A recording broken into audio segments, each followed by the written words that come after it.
Thank you, Madam President, Chair, colleagues, ladies and gentlemen.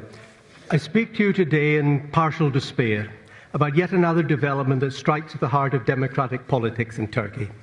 In late May this year, an Ankara Appeals Court chamber declared the main opposition party, the CHP's November 2023 leadership contest, void and ordered the replacement of the party's elected leadership with a former leader who was widely regarded as a complete failure.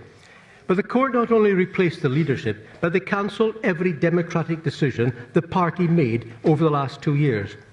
That judicial intervention was followed by a police operation at the CHP headquarters that forcibly removed the dismissed leadership from the building.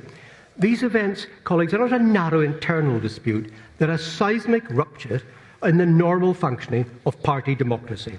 Let's be clear what this means. Political parties are the vehicles through which citizens organise, contest ideas and hold power to account.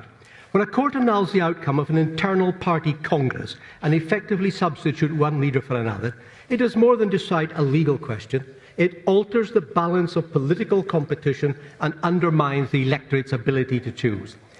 The decision has fractured the main opposition, as it was no doubt intended to do. It provoked mass protests and deepened a climate of political polarisation at a moment when democratic resilience is most needed. This Assembly and many international observers have long warned about the politicisation of justice in Turkey. The removal of the CHP leadership is the clearest and most dramatic manifestation yet of that trend.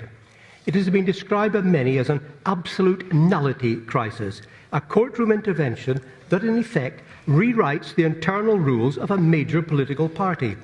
The immediate consequence is not only organisational chaos within the opposition, it is the destruction of the democratic contest that should define a free society.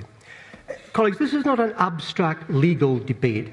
The European Union and other international bodies have explicitly linked such judicial interventions to broader concerns about democratic backsliding in Turkey.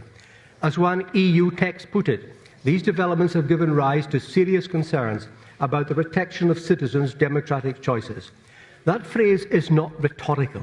It signals that the international community sees the CHP leadership removal as a real indicator of the erosion of pluralism and the rule of law. So what should our response be? First, we must demand that this interim judgment be set aside. The annulment of an internal party congress and the forced replacement of elected leaders that has the effect of changing the political landscape cannot be allowed to stand. Since political judges made the decision, then other political judges can reverse it. Second, the right to assemble and to organise political activity is a cornerstone of democratic life. Heavy-handed policing of party headquarters or peaceful demonstrations only deepens the crisis of confidence. Third, we should press for the restoration of internal party autonomy. If administrative or court decisions from political judges have removed legitimate elected officials without any transparent legal basis, then the CHP must be permitted to hold another general meeting to elect their own leadership team, completely free of government and court interference. Fourth, we must step up our calls for depoliticised judicial appointments, which will prevent the judiciary from being used as a political tool of the government. Where there have been large-scale judicial appointments and dismissals, those processes must be reviewed to ensure they meet international standards of impartiality. And fifth, we have to call on our own member governments to speak up and condemn this unprecedented attack on democracy. Whilst many international organisations have heavily criticised the decision, I cannot find a single government amongst our Council of Europe member states which has publicly condemned it.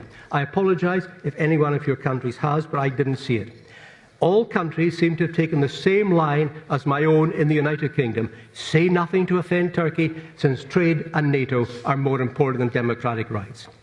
Colleagues, the remedy here is not external imposition nor removing Turkey from this Assembly, but we have to step up our calls for the re-establishment of legitimate domestic institutions which can command public confidence once again in Turkey.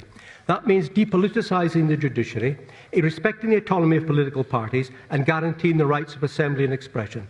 It also requires sustained engagement from all our member states to support monitoring, to encourage compliance with Council of Europe and ECHR obligations, and to make clear that the erosion of democracy like this are unacceptable for a COE member.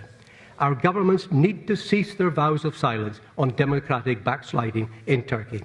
In closing, let me return to the central point. The court removal of the CHP leadership is not a technicality. It is a turning point. How Turkey responds in the coming weeks will determine whether democratic pluralism can be preserved or whether the country drifts further from the norms that underpin European democratic societies and the norms of this Assembly.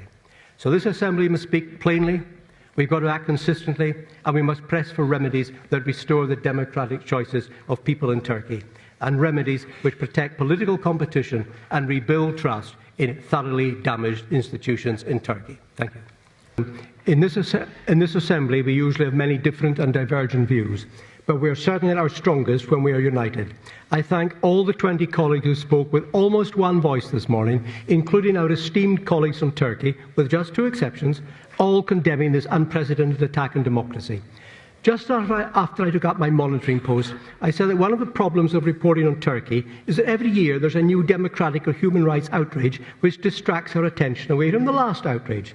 As with all things in Turkey in recent years, it's 1 step forward and 2 steps back.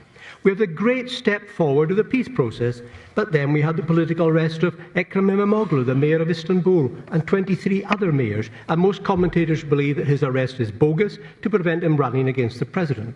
And this latest judgment by a politically appointed court to remove the leadership of Turkey's main opposition party is the most serious assault on democracy we have yet seen.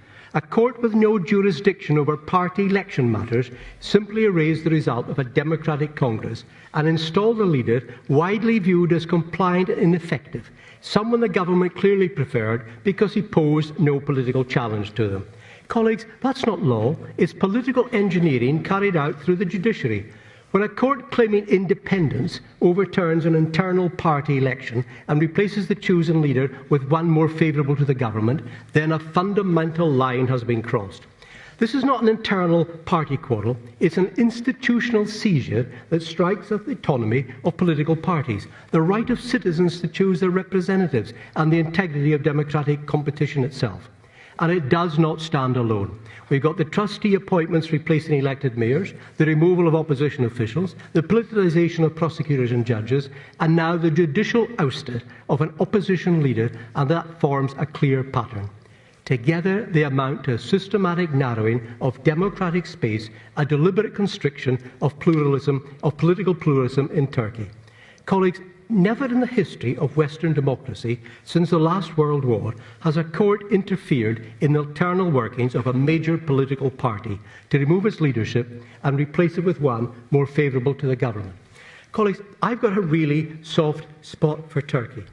The land that is Turkey possesses a magnificent history spanning millennia, evolving from those monumental structures of Göbekli Tepe of 10,000 years BC and the ancient cities of Troy and Ephesus into the secular, forward-looking democratic republic forged by that great Turkish leader, Mustafa Kemal Atatürk. It is a profound tragedy that the visionary democratic foundations laid for this historic nation are now under serious threat of erosion and regression. Colleagues, I conclude, we owe Turkey. We owe Turkey and the millions of its citizens who still believe in pluralism, rule of law and democratic contestation. We owe them nothing less than our full attention, our clear voice and our full support for their human and democratic rights and the rule of law. Thank you. Thank you, Lord Blancathra.